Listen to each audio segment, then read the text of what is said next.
Hola amigos del misterio y bienvenidos a La Clave.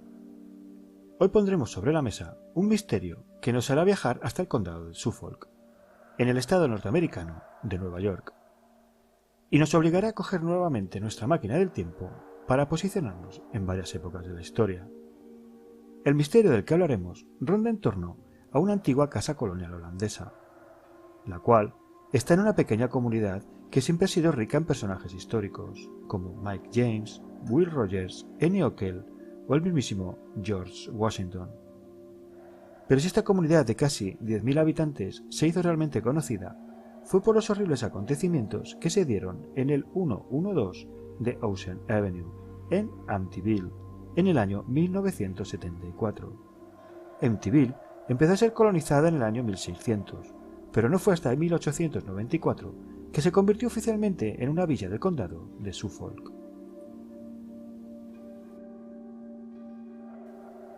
Cuentan las leyendas indias que creían que la zona estaba infestada por demonios de enemigos tribales, o que había enemigos poseídos por espíritus malignos. En la zona abandonaban a personas para dejarlas morir, y luego las enterraban boca abajo. De esta manera permanecían malditos, y su espíritu era enviado con Montauk, un espíritu maligno que merodeaba la zona. Pero no solo tendremos en cuenta las leyendas indias para entender la historia de la casa. También tenemos que hablar de la posible existencia de un hombre llamado John Ketchum, el cual fue expulsado de la localidad de Salem por practicar brujería y adorar al diablo. Este hombre parece ser que estableció su residencia muy cerca del lugar donde está la casa. Este continuó realizando rituales satánicos y practicando brujería hasta el día de su muerte, y enterrado muy cerca de la propiedad, o quizás incluso en la misma propiedad. La existencia de este hombre hoy por hoy no puede ser verificada, pero sí es cierto que existió una familia Ketchum en Salem y que fue quemada en la hoguera acusada de brujería. También es curioso que junto a la propiedad en el 112 de Ocean Avenue existía una avenida llamada Ketchum. Nuestra casa protagonista fue construida en 1782, pero su lugar de origen no era donde ahora está ubicada, sino que estaba muy cerca de donde ahora se encuentra. La entonces familia Moynihan decidió moverla al lugar donde ahora se encuentra, no por temas parapsicológicos, sino sencillamente porque la familia crecía en número y necesitaban mucho más espacio. Los únicos problemas que habían tenido otras familias que iban residiendo en la casa a lo largo de los años no eran otros que sofocos y ahogos en la parte trasera de la casa, concretamente junto al embarcadero, algo que no se daba siempre y era de manera puntual. Pero la verdadera historia de la casa de Amityville, y que la lanzó a la fama, comienza en el verano del año 1965, cuando la casa es vendida a la familia de Feo, una familia de origen italiano y profundamente religiosa que se trasladaron a Amityville desde Brooklyn. La familia estaba compuesta por Ronald padre de 43 años, la madre Louise de 42 y sus 5 hijos. Ronald hijo de 23 años conocido como Butch, Dawn de 18, Allison de 13, Mark de 12 y John Matthew de tan solo 9 años. Al poco de estar viviendo en la casa, la relación de Ronald hijo con su padre empezó a deteriorarse rápidamente. Ronald hijo no dejaba de pedirles dinero, debido a su dependencia a la heroína y al LSD. Y el padre le echaba en cara que si quería dinero debería de trabajar, y que perdiendo trabajos como hasta ahora, nunca conseguiría valerse por sí mismo. Ronald hijo estaba fuera de control. Pero el problema económico y de drogas de Ronald hijo no era el único que atormentaba al joven de 23 años, y tampoco a la familia de Feo. Ronald hijo percibía que algo de más de su familia estaba en la casa. Oía ruidos y diferentes cosas durante la noche. Cosas como si alguien estuviera caminando por el interior de la casa, golpes de tuberías o gritos, pero nunca podía ver a nadie en la casa. La violencia en el interior de la casa empieza a ser más pronunciada. Ejemplos de ello es un caso en el que un día Luis bajaba por las escaleras para hacer la colada. Los niños estaban montando mucho jaleo, y ella les gritó y regañó. Ronald padre, entonces, también gritó a la madre, ya que quería comer tranquilo. La madre, para evitar discusiones, decidió subir de nuevo arriba con su cesta de la ropa. El padre se levantó de la mesa y cuando llegó arriba, propinó un puñetazo en la cara de Luis, haciendo que rodara escaleras abajo. Y entrando de nuevo en el comedor y cerrando la puerta, dijo: «Ahora tendremos paz, podremos comer tranquilos». Pero la situación, en vez de calmarse, iba gradualmente poniéndose más peligrosa. Dawn, hija mayor de los de Theo, mantuvo una fuerte discusión con su padre. Su hermano Ronnie decidió intervenir y cogió un rifle sabiendo que éste estaba cargado. Estaba decidido a matar a su padre, pero aunque Ronnie apretó el gatillo, el arma no disparó. Esto, para el padre, fue intervención divina. Pero viendo los hechos y lo que acontecía a su familia, decidió pedir ayuda a la iglesia, pues entendía que estaban siendo amenazados por algún demonio o el mismo diablo. Ronald padre fue a la iglesia de San Joseph, decidido a traer un sacerdote y practicar un exorcismo en la casa. Y aunque se sabe que fue a solicitar un exorcismo, los registros de la iglesia no consta petición alguna para ser realizado. Fue cuando la familia de Theo decidió rodear la casa de estatuas religiosas, pues pensaban que su hijo mayor estaba poseído por el mismo diablo. La fuente del miedo de la familia de Theo era que sobre ellos iba a caer un terrible destino y que algo diabólico les amenazaba. Esto fue lo que Luis le contó a la nana que tenía en la casa y que en ocasiones también hacía de ama de llaves. Su hijo Ronnie a menudo pasaba días fuera de casa, pero siempre volvía, como si algo le arrastrara de nuevo a la casa. Pero cada vez volvía más agresivo y más violento.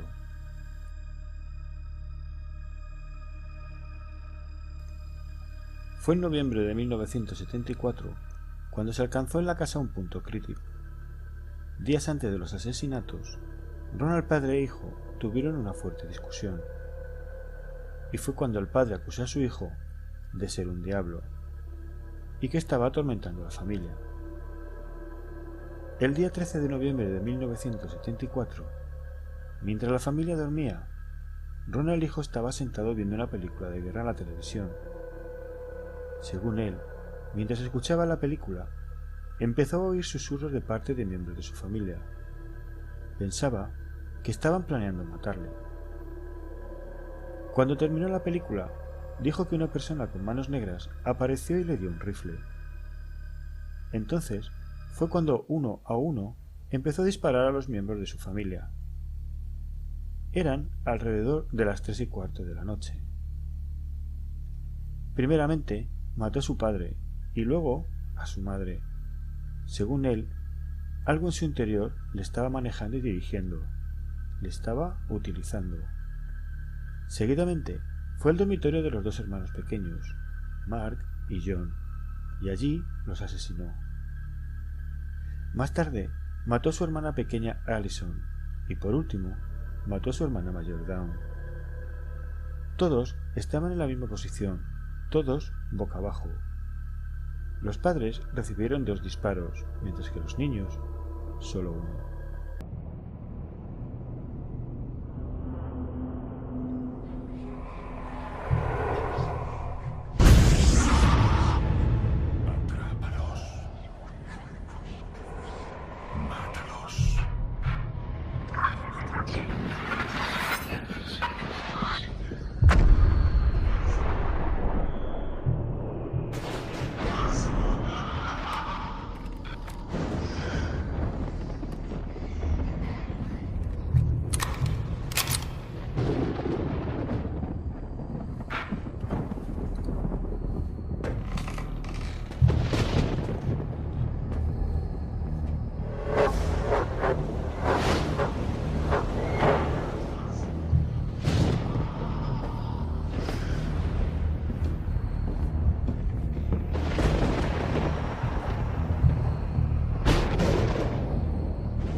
Te quiero, Jodie.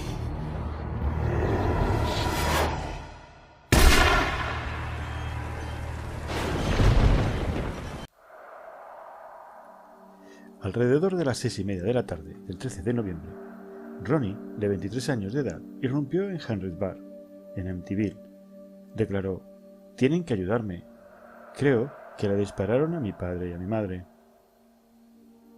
Ronnie y un pequeño grupo de personas fueron a la 112 Ocean Avenue, que estaba localizada no muy lejos del bar, y descubrieron que los padres de Ronnie estaban muertos. Uno del grupo, Joe y Edwith, hizo una llamada de emergencia al condado de Suffolk, quienes fueron a la casa y encontraron que 6 miembros de la familia estaban muertos en sus camas.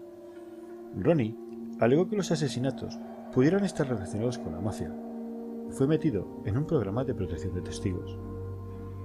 Confiesa hechos de la tragedia, que pronto corren como la pólvora entre familiares y vecinos. Fue un momento muy duro para los ciudadanos de Amityville. El 14 de octubre de 1975, Ronnie fue arrestado, acusado de 6 cargos de asesinato. El abogado de Ronnie, William Weber, trató de sacarlo con una defensa por demencia. Sin embargo, el jurado y el juez no lo creyeron. DeFeo, tras ser capturado por la policía, insistió en el juicio que había escuchado una voz demoníaca que le había insistido en asesinar a toda la familia. Pero, pese a que su abogado alegó locura, DeFeo fue encontrado culpable de los cargos de homicidio múltiple y fue condenado a 25 años de prisión por cada asesinato. 150 años en total. Actualmente, DeFeo continúa en prisión. Todas sus apelaciones a libertad condicional siempre han sido rechazadas.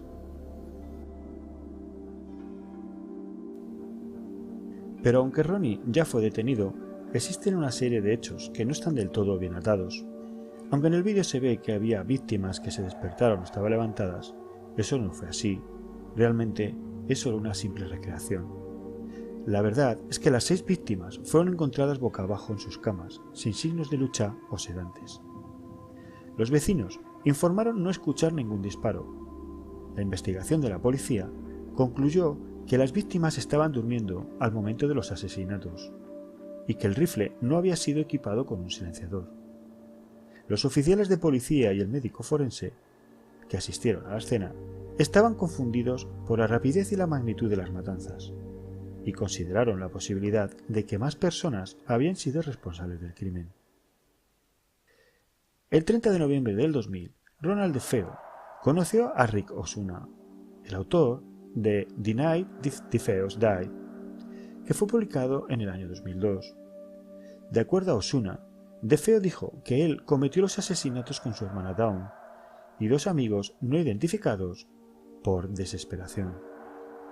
Dijo que después de una pelea furiosa con su padre, él y su hermana planearon asesinar a sus padres, y que Dawn asesinó a los niños con el fin de eliminarlos como testigos. Él dijo que se enfureció al descubrir las acciones de su hermana, la dejó inconsciente en su cama y le disparó en la cabeza.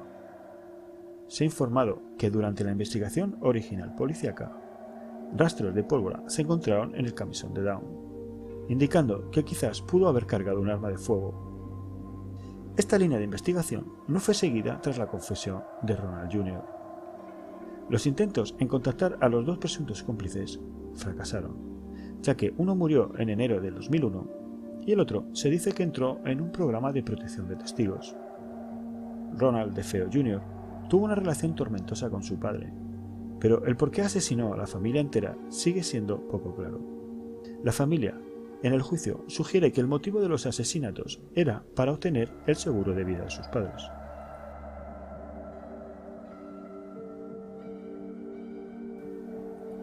Sea como fuere, Ronald DeFeo es el único culpable de los asesinatos para la justicia. Pero volvamos a las controversias del caso. ¿Cómo fue posible que no se oyeran los disparos por parte de vecinos y la propia familia? Tampoco se oyeron ladridos del perro de la misma. No hubo restos de drogas en los cuerpos y los informes aseguran que las víctimas estaban durmiendo boca abajo en el momento de ser asesinados. ¿Cómo pudo ser posible? Es ahora cuando entra en juego la investigación paranormal. El famoso parapsicólogo Hans Holzer, profesional entonces muy valorado por su trabajo, concluyó que los sonidos de los disparos pudieron ser inhibidos debido a un campo electromagnético procedente de alguna entidad cercana, ya que ésta hace que el sonido no se propague. La postura de los cuerpos, todos boca abajo, le indican que son muy similares a cómo la leyenda india decía que eran enterrados los cuerpos de aquellas personas que dejaban morir en la zona. Según algunos, Ronald Jr. se convirtió en un joven asesino influenciado por algún tipo de maldición india. Según Holzer, la influencia de la casa fue gradualmente manifestándose a través de Ronald. Sea como fuere, los vecinos, aunque consternados por este macabro hecho, pensaban que todo había terminado en el 112 de Ocean Avenue. Pero esto no fue así. Realmente, otro caso se les venía encima.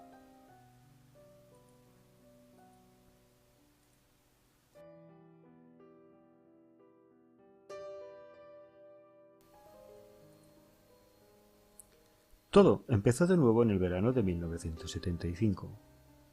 George y Kathy Lutz buscaban una casa en Long Island. Él, de 28 años, ex marine y experto en artes marciales.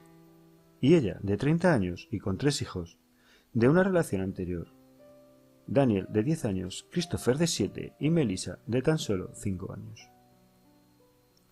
Hablaron con Edith Evans, de la inmobiliaria Conkin. La vendedora les ofrece la compra de una casa colonial holandesa en Amityville. Esta, con 3 plantas, 6 habitaciones, embarcadero y hasta con piscina climatizada.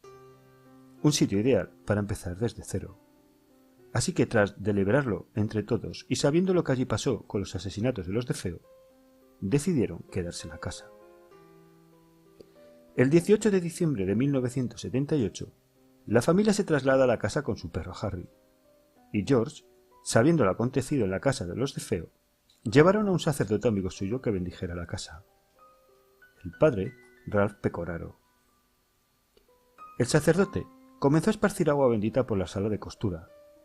Notó cómo de repente hubo una bajada muy brusca de temperatura. Algo que le pareció muy extraño, ya que fuera hacía un día muy agradable. De repente, desde atrás, escuchó una voz tenebrosa que le decía: «Sal de aquí». Esto le asustó mucho, y se giró rápidamente, pero allí no había nadie. Poco después notó como que algo le dio una bofetada, pero inexplicablemente no podía ver qué o quién se la dio. George le comentó que en esa sala harían una habitación de juegos. El sacerdote le dijo que estaba bien, pero que nadie durmiera allí. Cuando regresó a su vehículo, su ventana se rompió, y algo tomó el control del coche, pero al final pudo hacerse con él.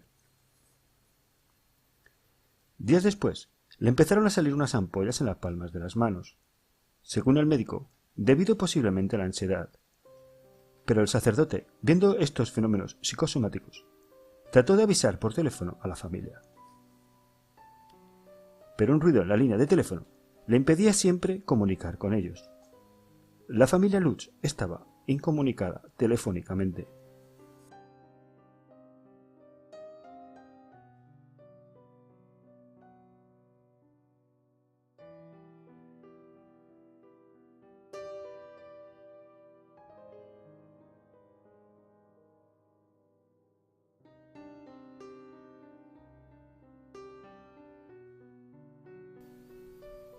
Al acabar el día, Kathy y George acostaron a los niños, y ellos se quedaron en la sala de estar. George alimentaba el fuego con leños porque notaba un frío glacial en la casa, aunque el termostato estuviese a una temperatura superior a 20 grados. A las 11 de la noche, George y Kathy se fueron a dormir por primera vez en su nueva casa.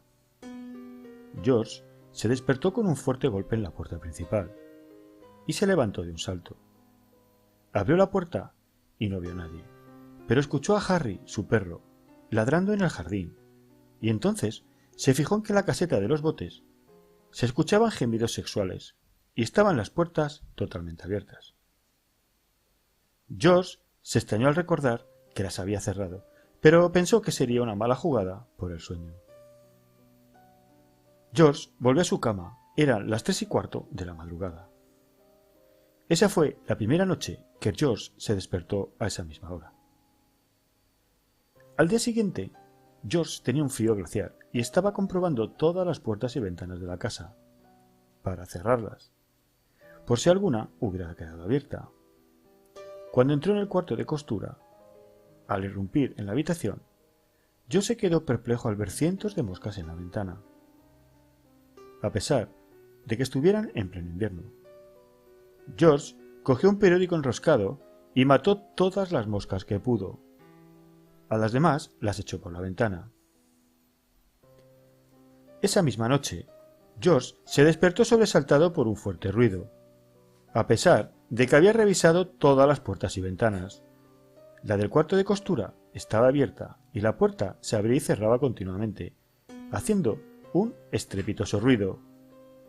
La pesada puerta de la entrada también estaba abierta, pero cuando George iba a cerrarla, descubrió que había sido arrancada de sus ejes. Pero la cerradura solo se veía forzada por dentro de la casa. Era extraño que solo se hubiera despertado él, pues la puerta debía haber hecho un ruido estruendoso. Cerró la ventana del cuarto de costura, arregló la puerta de la entrada como pudo y volvió a la cama. Eran las 3:15 de la madrugada. Al día siguiente, George llamó a un cerrajero para que arreglase la puerta de la entrada. El día fue básicamente como siempre, limpiar y organizar las cosas de la mudanza. Aún quedaba mucho por hacer. En 2 ocasiones, en el 112 de Ocean Avenue, apareció una figura espeluznante que más tarde los demonólogos descubrieron como una manifestación demoníaca. Aquel ser se manifestó en la chimenea del cuarto de estar por primera vez. Su rostro se imprimió en fuego sobre la pared de ladrillos del hogar. La segunda aparición fue en el cuarto de los niños. Estos empezaron a gritar en mitad de la noche, diciendo que había un monstruo bajo sus camas. Cuando George salió de su habitación para investigar, efectivamente ahí había una enorme figura blanca, con una capucha y un rostro realmente espantoso, y estaban bajando las escaleras.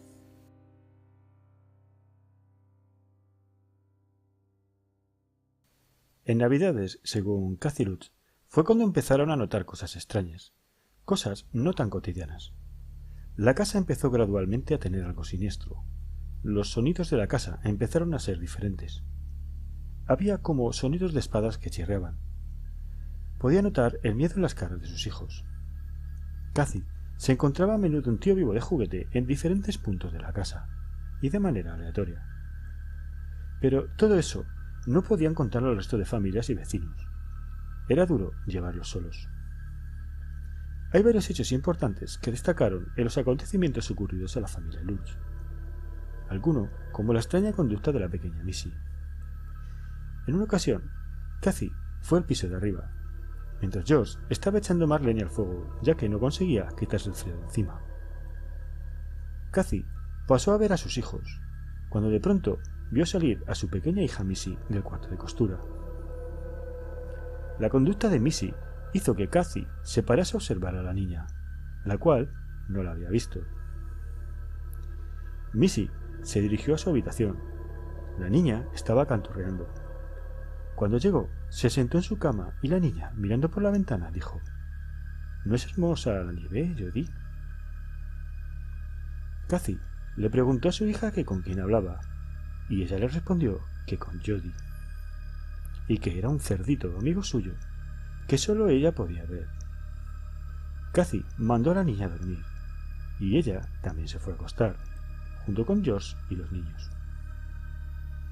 Como de costumbre, George se despertó a las 3:15 de la madrugada, y miró por la ventana. Las puertas de la caseta de los botes estaban de nuevo abiertas, aunque él las había cerrado antes de irse a dormir. Bajó a cerrarlas. Cuando volvía, vio a su hija Missy en la ventana, y detrás suyo había un cerdo enorme. George entró en su casa y subió rápidamente las escaleras. Entró en el cuarto de la niña realmente sorprendido. Su hija estaba durmiendo plácidamente, y ahí no había ningún cerdo. Otro acontecimiento se dio en la sala de estar, y también fue con Jody. Los niños estaban durmiendo. George y Cathy estaban frente a los leños, hablando sobre las cosas extrañas que les estaban ocurriendo en la casa. Cathy estaba asustada y preocupada, y se levantó a abrazar a su marido, cuando de pronto lanzó un grito y se echó las manos al rostro. George se dio la vuelta y vio que por la ventana unos ojos rojos les estaban observando. George salió y vio lo que eran claramente las pisadas. Eran de un cerdo de al menos 100 kilos. Otro hecho que aconteció fue cuando Missy estaba en su habitación hablando y canturreando, y Cathy entró. Pudo ver cómo la pequeña mecedora de Missy se movía sola. Cathy se asustó, pero no lo hizo notar delante de su hija, que estaba canturreando. De pronto, Cathy le preguntó a su hija que con quién hablaba, y la niña le respondió que con Jody. Y le contó lo que él le había dicho. Jody dijo a Missy que antes vivía un niño en su habitación, pero se puso muy enfermo y murió. También le dijo que Cathy no le gustaba y que no quería que se acercase a él, y que Missy se quedaría en la casa para siempre y jugaría con el niño que se puso enfermo. Al escuchar esto último, Cathy se horrorizó y le preguntó a Missy por dónde se había ido Jody. La niña señaló a la ventana, y cuando Cathy miró, había un cerdo enorme lanzando un gemido horrible. Cathy se puso a gritar histérica, y George se alarmó y subió. Él también vio al cerdo, y entonces cogió una silla del cuarto de la niña y la arrojó por la ventana.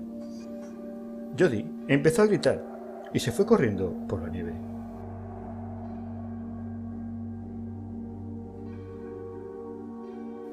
Un lugar peculiar de la casa era la habitación roja. Esta era una habitación secreta que descubrieron Cathy y George un día en el sótano de la casa. Estaban colocando algunos alimentos en la alacena que utilizaban como pequeña despensa, cuando uno de los tablones de madera se separó un poco. Movidos por la curiosidad, George y Cathy empujaron más el tablón de madera hasta que lo derribaron. Quedaron los dos absolutamente perplejos.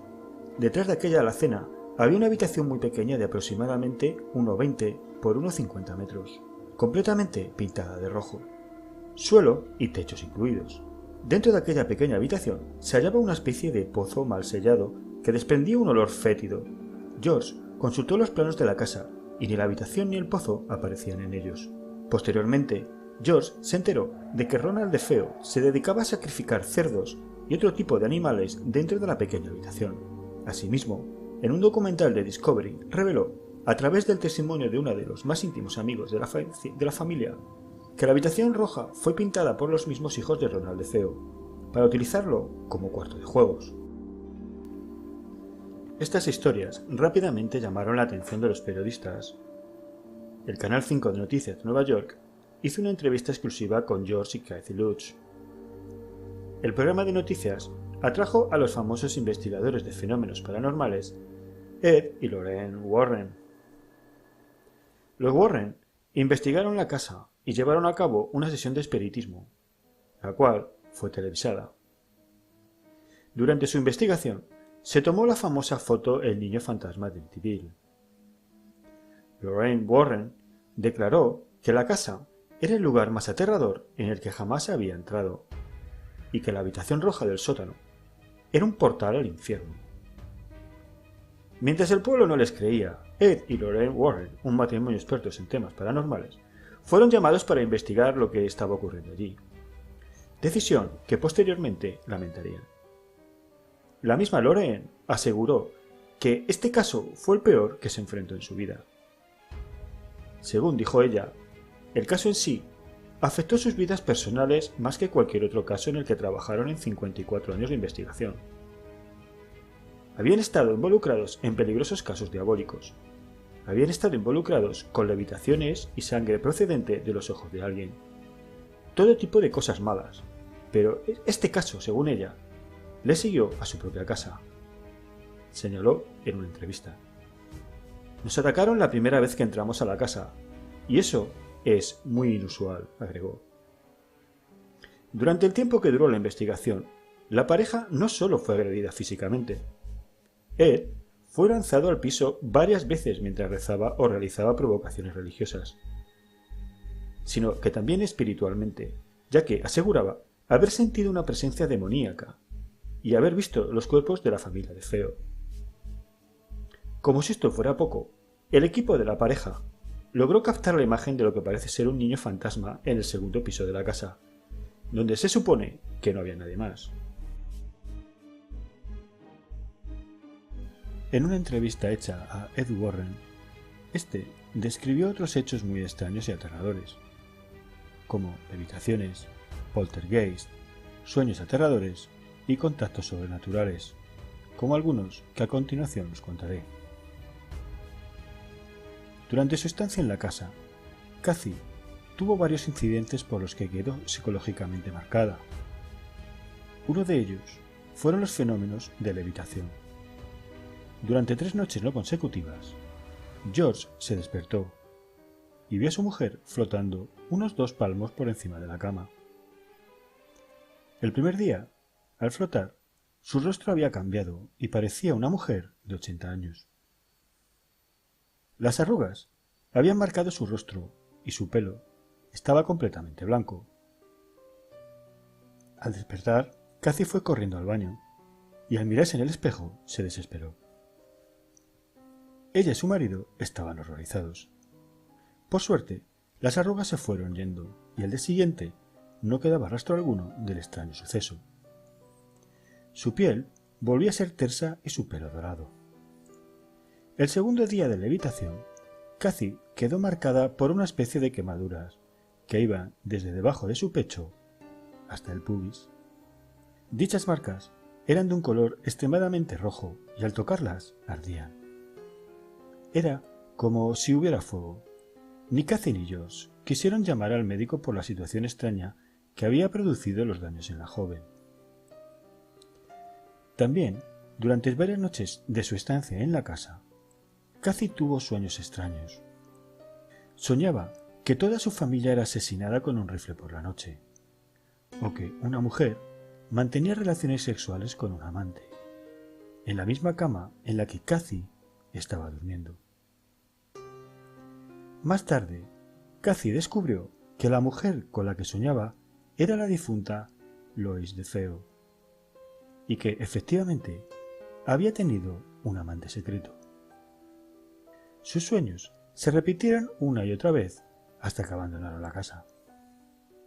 Kathy solía pasar bastante tiempo en la cocina, ya fuera cocinando, limpiando o simplemente pasando el rato leyendo.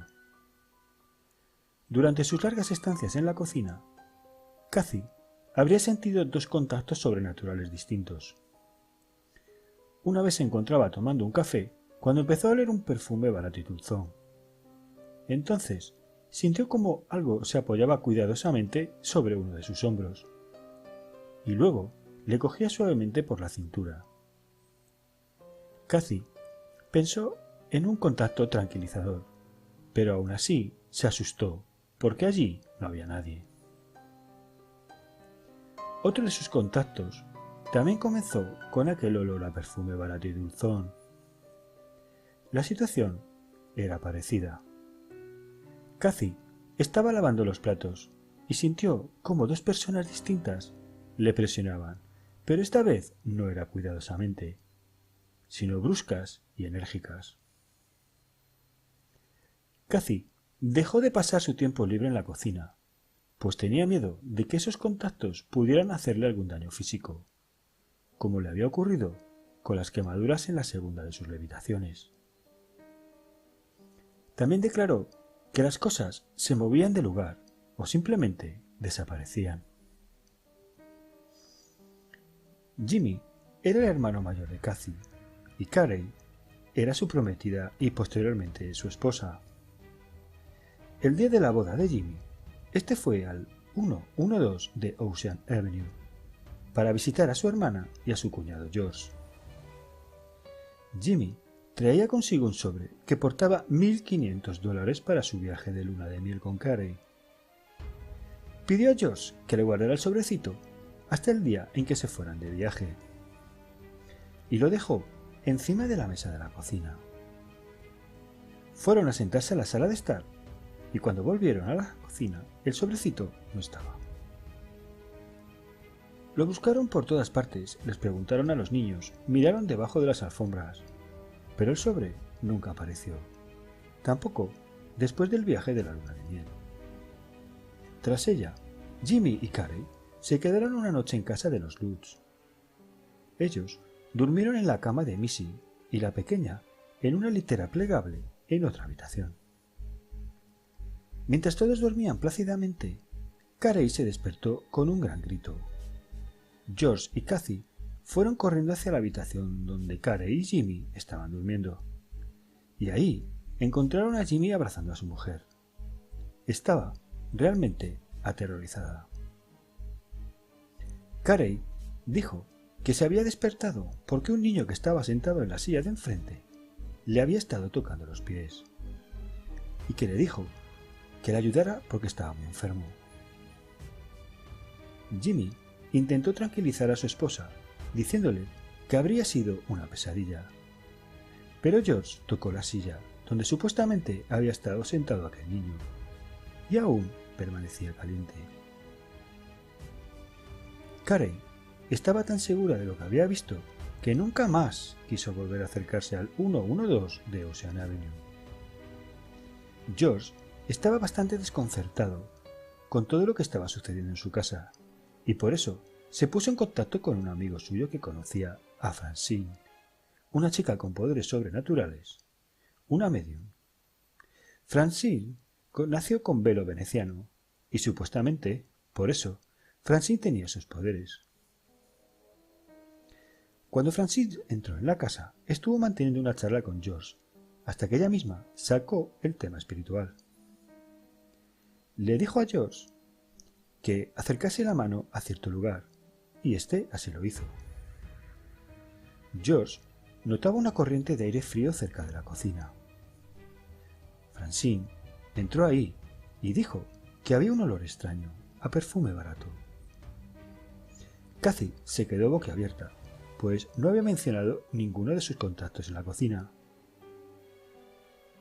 Francine dijo que en la cocina había un anciano y una anciana, y que posiblemente habían sido dueños anteriores de la casa, o simplemente decidieron alojarse ahí después de su muerte.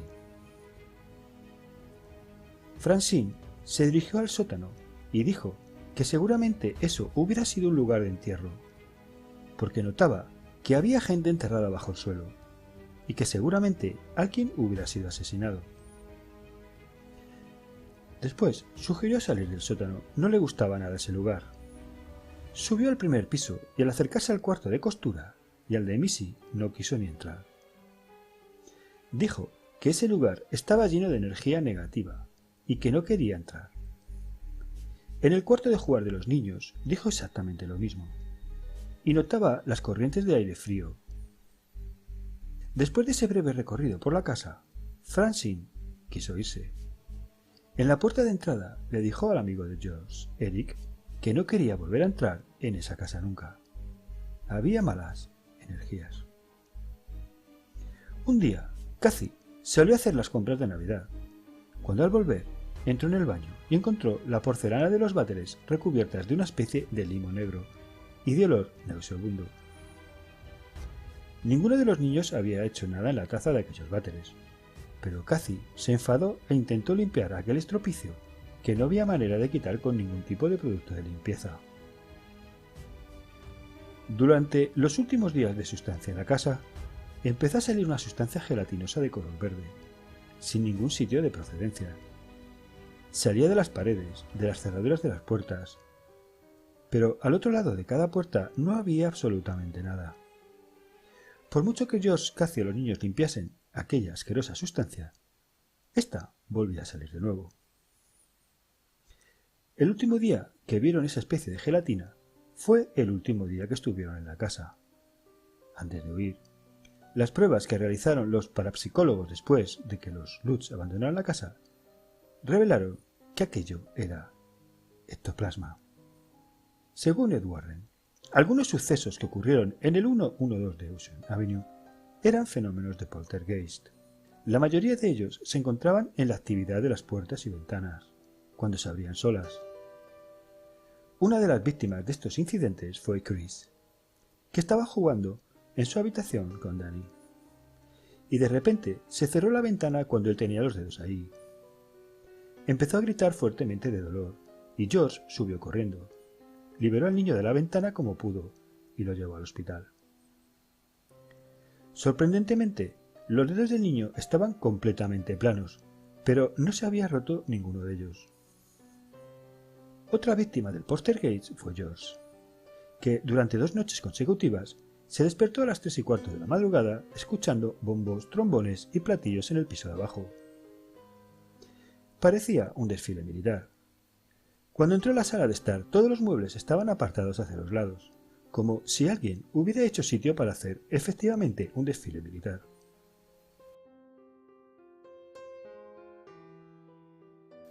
La familia Lutz solo vivió en esa casa durante 28 días, cuando salieron huyendo y dejando todas sus pertenencias en la casa. Poco después de todos estos acontecimientos, algunas voces alertaron de que estas historias eran un fraude. Después del éxito de Horror en Amityville, el sacerdote que Jay Anson mencionaba como el que intentó realizar el exorcismo durante la estancia de George y Kathy Lutz en la casa, descubrió que durante esa noche no hubo más que vientos precipitados, y no una tormenta, como afirmaron los Lutz. Tampoco se registró ninguna llamada al departamento de policía, como los Lutz indicaron que habían hecho. Pero sin duda alguna, la inconsistencia que más predominó para considerar la novela de Jay Anson un fraude fue una declaración hecha por William Weber, el abogado de Ronald DeFeo, quien acusó a George Lutz de no haber cumplido con su pacto. Aparentemente, DeFeo había hecho un trato con los Lutz y con el mismo periodista Jay Anson para relatar un caso sobre apariciones demoníacas, donde él había cometido los asesinatos. Esto lo ayudaría a reducir su sentencia debido a que su investigación podría ser modificada y el hecho de que había matado sin iniciativa propia podía ser considerado. A cambio de ello, los Lutz lograrían tener fama y dinero. Una contradicción de todo esto fue cuando George y Kathy Lutz fueron sometidos al detector de mentiras, realizado por un miembro de la CIA, dando como resultado ciertas a todas sus declaraciones en el programa Good Morning America. Además, se logró comprobar que nunca existió un hombre que proviniera de Salem con el nombre de John Catchon, tal como afirmó Jay Anson. Los 2 únicos hombres con el nombre de John Catchon fueron identificados. El primero nacido en Inglaterra en 1622, dedicado a los juicios y creyente de brujas. El segundo nació en 1780 en los Estados Unidos, de ascendencia inglesa perteneciente a grupos religiosos. Por lo tanto, no pudo comprobarse fiablemente si un John Catchon propiamente de Salem fuera real. Esto causó más polémica ante la veracidad de la historia. Más tarde, Ronald DeFeo se quejó del escritor Rick Osuna, autor de The Night of the First Died, acusándolo de modificar por completo la versión real de los hechos ocurridos en Amityville en 1974. E incluso mostró una carta de Rick Osuna hacia Kathy Lutz, donde le decía: ustedes pueden modificar lo que quieran del manuscrito original. El escándalo continuó cuando Barbara y James Cromarty, nuevos propietarios de la vivienda, demandaron a la familia Lutz y a Jay Anson por difamación, además de verse obligados a solucionar el problema de la gran cantidad de personas que visitaban la casa a raíz de la novela. Además, ni la familia Cromarty ni las siguientes familias que habitaron la casa vivieron fenómenos paranormales como los que describieron los Lutz. Esto se convirtió en una razón más por la que la historia de Amityville puede ser considerada una mentira. Kathy Lutz falleció el 17 de agosto de 2004 y George Lutz murió el 8 de mayo de 2006 en Las Vegas a causa de un paro cardíaco. Tenía 65 años. Ronald DeFeo continúa preso.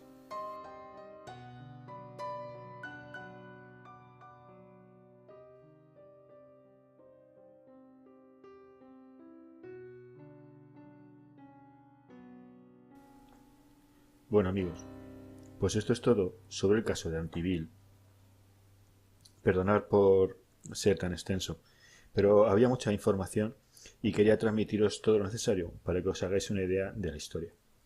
Bajo mi criterio, creo que aunque es posible que Ronald DeFeo hiciera un trato con los Lutz, en esa casa, en mi opinión, sí ocurrieron fenómenos extraños. Prueba de ello, varios parapsicólogos de renombre como el matrimonio Warren, el parapsicólogo Hans Holzer, las pruebas científicas de ectoplasma, la medium que llevaron a su casa o la prueba de la máquina de la verdad, dan prueba de ello, ¿no? Sin más, espero veros en el próximo videoprograma y si os ha gustado el vídeo, pues me alegraré de que le deis un me gusta, ¿no? Deciros que investiguéis, que leáis y miréis un poquito más si os ha gustado este tema. Paz amigos.